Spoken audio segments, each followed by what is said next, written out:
بسم الله واذكروا الله وصلوا على النبي صلى الله عليه وسلم. حي الله جماهير العالم، حي الله عشاق النصر. هنا شبكة النصر 24، صوت الحقيقة والدفاع عن الكيان بدون مجاملة ولا خوف إلا من الله. قناتكم انوجدت عشان النصر وعشان نوقف ضد أي ظلم ونقول الحق مثل ما هو. دعمكم يفرق، اشتركوا في القناة وفعلوا الجرس وانتسبوا معنا عشان نطور المحتوى ونقوي صوت العالمي. النصر كبير بجماهيره ومعكم نكمل المشوار. يا هلا والله، نبدأ حلقتنا بخبر يفرح أي نصراوي. النصر رسمياً حصل على شهادة الكفاءة المالية، والموضوع مو بسيط أبداً، هذا مفتاح المرحلة الجاية كلها. بالضبط يا ناصر، شهادة الكفاءة معناها إن النادي ظبط أموره من الآخر، التزامات مسددة، ملفات نظيفة، وإدارة عارفة وش تسوي.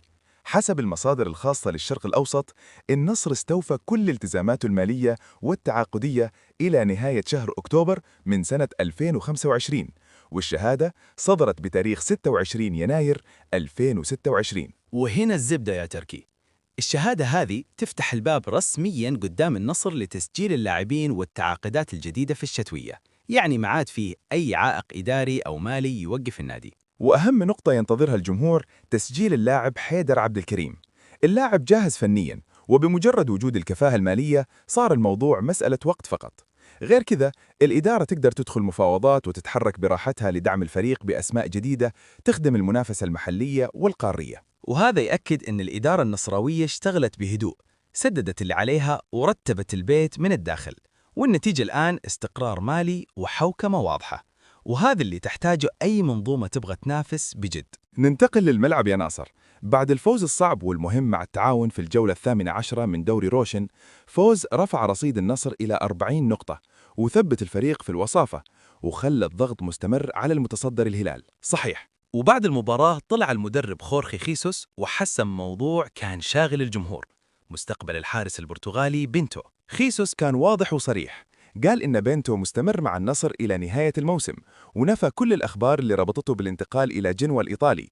المدرب متمسك بالحارس ويشوفه عنصر مهم جدا في المرحلة الحالية. والكلام هذا جاء بعد مباراة قوية لبنتو، خرج فيها بشباك نظيفة قدام التعاون، وأثبت إنه قد الثقة وحارس يعتمد عليه في المباريات الكبيرة، خصوصاً مع سباق الدوري وضغط النقاط. وجود حارس مستقر ومطمئن يعطي الفريق أريحية، ومع استمرار بينتو ومع تحركات الإدارة بعد الكفاءة المالية نشوف نصر مختلف في الفترة الجاية. النصر الآن يطارد الهلال خطوة بخطوة، فوزين متتاليين، 40 نقطة، واستقرار إداري وفني.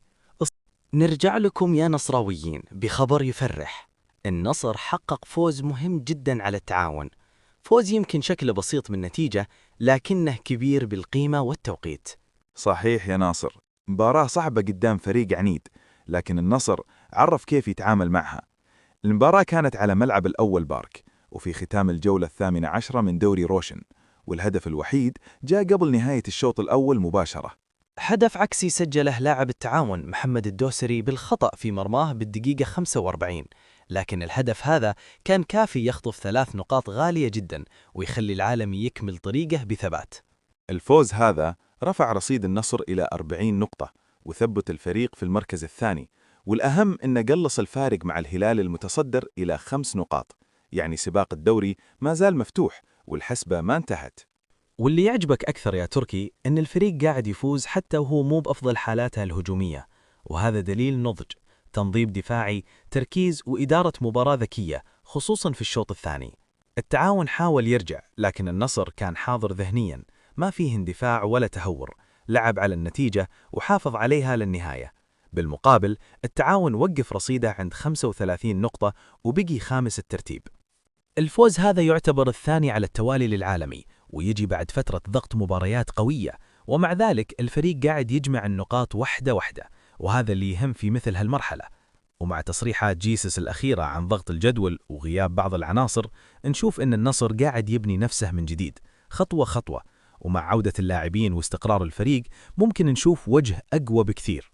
الخلاصة يا تركي، النصر ما زال في قلب المنافسة، يطارد الهلال ويقول للجميع أن الصراع على الصدارة مستمر للنهاية، والجولات الجاية بتكشف كل شيء، لكن اللي واضح أن العالمي حاضر وجاهز نكمل حلقتنا يا تركي بخبر شاغل الشارع الرياضي كله، موضوع عبد الرحمن غريب لاعب النصر والعرض اللي وصل من الهلال في الفترة الشتوية.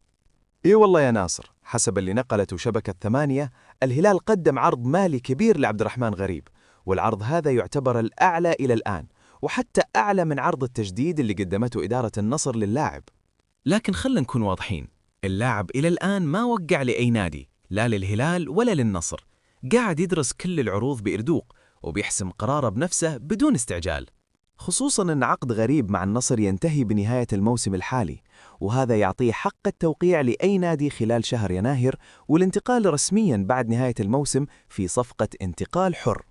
من وجهة نظر نصراوية، الإدارة قدمت عرضها وتحاول تحافظ على اللاعب، لكن طبيعي تشوف منافسة، خاصة إذا اللاعب مميز وسوق الانتقالات مولع. نروح للخبر اللي يفرح النصراويين رسمياً. النصر أعلن التعاقد مع اللاعب العراقي حيدر عبد الكريم قادماً من نادي الزوراء. صفقة رسمية وبعقد يمتد لموسمين ونصف، وجت بعد ما النادي حصل على الكفاءة المالية، وهذا يوضح أن الإدارة جاهزة وتشتغل بخطة واضحة. التقارير تقول أن الصفقة كلفت النصر حوالي 500,000 دولار، مع بند يمنح نادي الزوراء نسبة 15% من إعادة البيع مستقبلاً. صفقة محسوبة مالياً وفنياً. والتحركات ما وقفت هنا يا تركي، فيه اسم أوروبي ثقيل داخل رادار النصر، الإيطالي لورينزو بيليغريني لاعب وسط روما. حسب صحيفة أوجي سبورت نوتيزيا، النصر قدم عرض ضخم يوصل إلى 15 مليون يورو سنوياً بعقد لمدة موسم واحد فقط، في محاولة لإقناع اللاعب يخوض تجربة جديدة في دوري روشن. وجود كريستيانو رونالدو له دور كبير في استقطاب الأسماء الكبيرة. اللاعب يشوف مشروع دوري قوي ونجوم عالميين، وهذا عامل جذب واضح. المفاوضات للحين مستمرة وما في قرار نهائي، لكن اللي واضح أن النصر شغال بقوة في السوق، يبغى فريق متكامل ينافس محلياً وقارياً. الخلاصة يا تركي، حتى مع العروض والمنافسة، النصر ماشي بخطوات مدروسة، يدعم الفريق، يحافظ على نجومه، ويشتغل على صفقات نوعية. والأيام الجاية بتكشف الكثير، لكن العالمي واضح أنه حاضر بقوة في سوق الانتقالات، مثل حضوره داخل الملعب. لكن اللي زاد النار اشتعال رد جيسوس لما قال إن اللي يبيه شيء والواقع شيء ثاني. هالجملة لحالها تختصر خلاف كبير في الرؤية. المدرب له أفكاره، الإدارة لها حساباتها، وبينهم فريق وجمهور ينتظر النتائج. جيسوس حاول يهدي، ركز على المباراة، قال ما يفكر بالماضي وهدفها البقاء قريب من الصدارة. وبرضو أشار للإصابات اللي ضربت الدفاع واللي فعلا أثرت على توازن الفريق في فترات معينة. لكن اليوم الفرصة موجودة، العناصر شبه مكتملة، الملعب مليان والجمهور حاضر. وبرأيي مفتاح الفوز اليوم في التركيز وعدم الاستهانة. التعاون لو عطيتهم مساحة يعاقبونك، وأهم شيء التسجيل المبكر لأنه يفتح المباراة ويجبر التعاون يطلع، وهنا تظهر قوة النصر الهجومية. وجود رونالدو، ماني، كومان، جواو فيليكس، أسماء أي فريق يتمنى نصفها. لكن الأسماء لحالها ما تكفي، لازم روح، التزام وانضباط تكتيكي، خصوصاً في الارتداد الدفاعي. في النهاية المباراة اليوم بتكون اختبار حقيقي لجيسوس، للاعبين، وحتى للإدارة. والجمهور النصراوي ينتظر رد داخل الملعب، لأن الكلام كثير لكن الحكم دايم يكون بالنتيجة. نشوف هل النصر يقدر يكمل انتفاضته أو أن التعاون له كلمة ثانية. إلى هنا نوصل لنهاية حلقتنا، حلقة طويلة لكنها تستاهل، لأن النصر دايم يستاهل النقاش. كان معكم ناصر وتركي، نلتقي بعد المباراة ونحلل كل شيء. اذكروا الله وصلوا على النبي صلى الله عليه وسلم، ولا تنسون دعم قناتكم شبكة النصر 24. لايك، اشتراك وانتساب. دعمكم هو اللي يخلي صوت العالمي عالي ويقوي دفاعنا عن النصر.